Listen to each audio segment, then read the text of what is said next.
పార్వతీపురం మన్యం జిల్లా కురుపం మండల గెడ్డగూడ గ్రామంలో గజరాజుల గుంపు బీభత్సం సృష్టించాయి. గ్రామంలో మన్నంగి చిన్నయ్య అనే గిరిజనుడి ఇంటిపై ఏనుగులు దాడి చేశాయి. ఒక్కసారిగా ఏనుగులు గుంపుగా రావడంతో ఇంట్లో ఉన్నవారు భయంతో ప్రాణాలు అరచేత పట్టుకుని బయటకు పరుగులు తీశారు.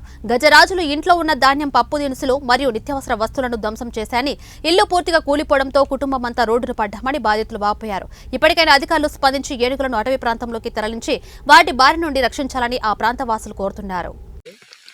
తర్వాత బియ్యము, జొన్నలు, జంతులు, కూరలు ఇదే పండించి మేము తిన్నవి అది నాశనం చేసాయి సార్.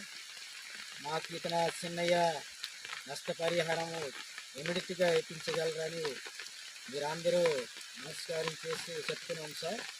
ఎందుకంటే గత సంవత్సరం కూడా వెలుగులు వచ్చాయి, మనుషులు కూడా దాడి చేశాయి. మళ్ళా ఒంటరిగా ఇల్లులు కూడా మొత్తం నాశనం చేసి వెళ్ళిపోతున్నాయి సార్.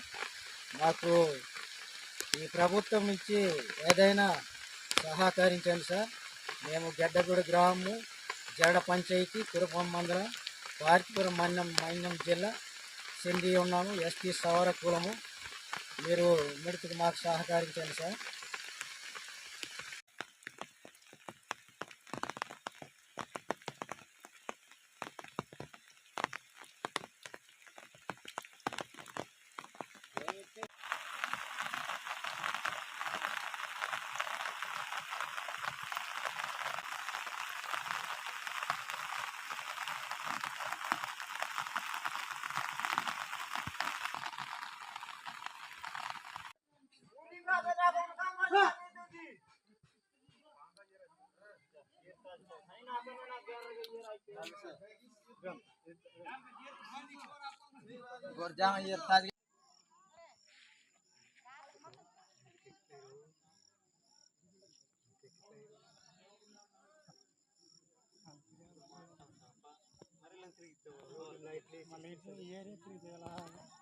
ये से ना लाइट